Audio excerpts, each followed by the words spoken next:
आज की हमारी पहली घटना महाराष्ट्र की राजधानी नागपुर की है। नमस्कार दोस्तों, स्वागत है आपका हमारे चैनल पर।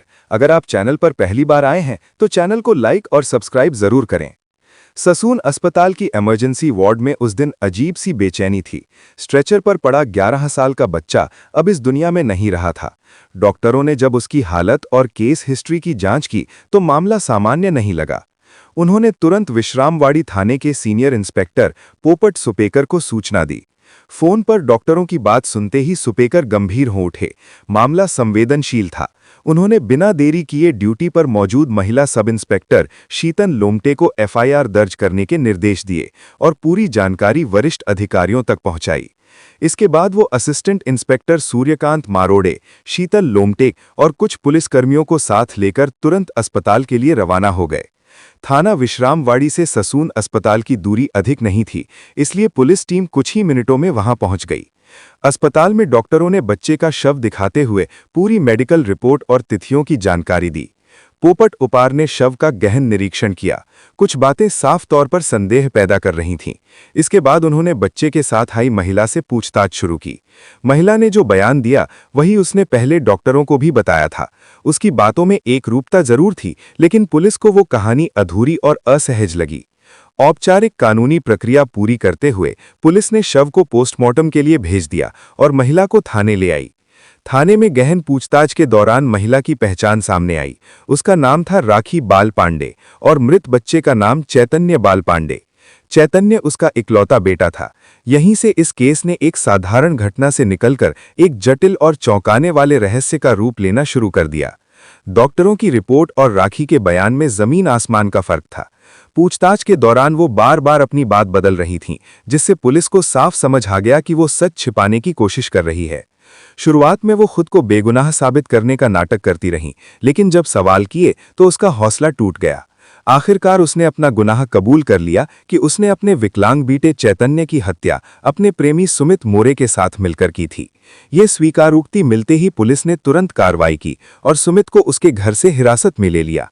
जब दोनों से अलग अलग पूछताछ की गई तो धीरे धीरे पूरी साजिश का पर्दाफाश होने लगा। उन्होंने माना कि वे बंधनों से मुक्त होकर मनमानी जिंदगी जीना चाहते थे। इसके अलावा चैतन्य के नाम पर किए गए लाखों रुपए के जीवन बीमा की रकम भी उनके इरादों का बड़ा कारण थी। इन्हीं लालच और स्वार्थ ने उन्हें इतना अंधा कर दिया कि उन्होंने एक मासूम बच्चे की जान ले ली। अगले ही दिन यानी 8 अगस्त 2015 को दोनों आरोपियों को महानगढ़ के मेट्रोपॉलिटन मजिस्ट्रेट के सामने पेश किया गया। अदालत से पुलिस ने 7 दिन की रिमांड मांगी ताकि मामले की गहराई से जांच हो सके और ठोस सबूत जुटाए जा सकें। रिमांड के दौरान की गई पूछताछ में जो घटनाक्रम सामने आया उसने पूरे मामले को और भी भयावह बना दिया। चैतन्य की हत्या की साजिश पहले से बेहद सुनियोजित तरीके से अंजाम दिया गया था।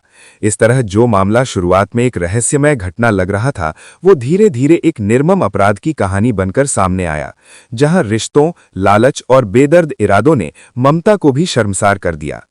नागपुर शहर की हलचल भरी गलियों में पली राखी बाल पांडे की जिंदगी बाहर से जितनी सधी हुई दिखती थी, भीतर उतनी ही जटिल थी। उम्र 36 वर्ष। पिता का साया उसे बचपन में ही खोना पड़ा, जिससे घर की पूरी जिम्मेदारी उसकी मां नीला मानकर के कंधों पर आ गई। नीला एक मजबूत इरादों वाली महिला थी, जिन्होंने पति की मृत्यु के बाद टूटने के बजाय खुद को और मजबूत किया।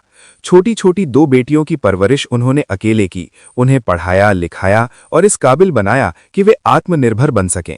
राखी बचपन से ही तेज दिमाग की थी। पढ़ाई में उसकी पकड़ मजबूत थी और वो हर परीक्षा में अच्छे अंक लाती थी। उसकी पहचान बन चुकी थी। वो साधारण जिंदगी से संतुष्ट होने वालों में से नहीं थी। उच्च शिक्षा की राह पर चलते हुए राखी ने नागपुर विश्वविद्यालय से माइक्रोबायोलॉजी में बीएससी की डिग्री हासिल की। कॉलेज के दिनों में ही उसकी मुलाकात तरुण बाल पांडे से हुई। दोनों एक ही क्लास में पढ़ते थे और धीरे धीरे दोस्ती गहरी होती चली गई। वक्त के साथ ये रिश्ता प्रेम में बदल गया। कॉलेज खत्म होते होते दोनों ने साथ जीवन बिताने का फैसला कर लिया, लेकिन उनकी ये पसंद परिवारों को मंजूर नहीं थी। न राखी के घर वालों को ये रिश्ता स्वीकार था, न तरुण के परिवार को। समाज और परिवार की नाराजगी के बावजूद दोनों ने पीछे हटने से इनकार कर दिया।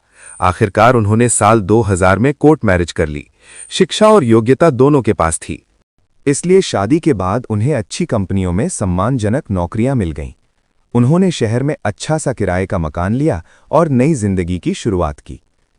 पुणे के प्रतीक नगर की एक संकरी गली में किराए के कमरे में अकेली बैठी राखी बालपांडे की आंखों में बीते वर्षों की परछाइयां साफ दिखती थीं। ये अकेलापन उसने खुद चुना था, लेकिन पीछे छिपी कहानी दर्द और टूटन से भरी थी। साल 2002 में राखी ने एक बेटे को जन्म दिया था। बेटे का नाम रखा गया चैतन्य। शुरुआत में घर खुशियों से भर गया था। तरुण और राखी दोनों अपने बच्चे को लेकर सपने बुन रहे थे, लेकिन किस्मत ने जल्द ही ये खुशी छीन ली। कुछ ही समय बाद पता चला कि चैतन्य की एक टांग पोलियो की चपेट में आ चुकी है। यहीं से रिश्तों में दरार पड़ने लगी। राखी के मन में ये बात घर कर गई कि अगर तरुण ने समय पर ध्यान दिया होता तो शायद उनका बेटा इस पीड़ा से बच सकता था। ये आरोप धीरे धीरे झगड़ों में बदल गया। छोटी छोटी बातों पर विवाद होने लगे और घर का माहौल कड़वाहट से भर गया। एक दिन हालात इतने बिगड़ गए कि राखी ने पति का घर छोड़ दिया और नागपुर में अपनी मां के पास आकर रहने लगी। मां और बहन ने बहुत समझाया कि वो अपने ससुराल लौट जाए, लेकिन राखी का मन अब वहां जाने को तैयार नहीं था। कुछ समय बाद उसने अपनी जिंदगी दोबारा संवारने का फैसला किया। आखिरकार उसे पुणे में काम मिल गया। नौकरी मिलते ही उसने नागपुर छोड़ दिया और पुणे आकर प्रतीक नगर में एक मकान किराए पर ले लिया। यहीं से कहानी ने एक नया मोड़ लिया। अकेलेपन के बीच राखी और मकान मालिक के बीच बातचीत बढ़ी और धीरे धीरे नज़दीकियां भी। इन्हीं परिस्थितियों में राखी ने तरुण को तलाक देने और बेटे चैतन्य की कस्टडी लेने के लिए कानूनी नोटिस भेज दिया।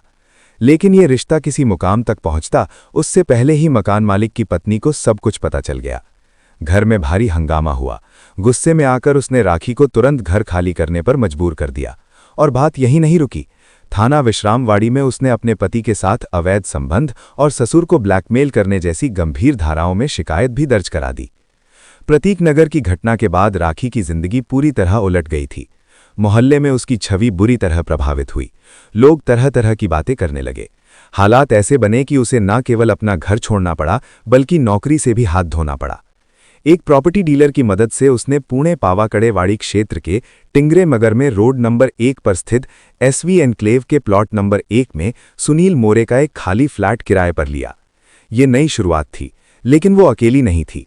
उसके साथ उसकी मां नीला और बहन राधा भी आकर रहने लगी। इसी बीच लोक न्यायालय से उसे अपने दिव्यांग बेटे चैतन्य को अपने साथ रखने की अनुमति मिल गई।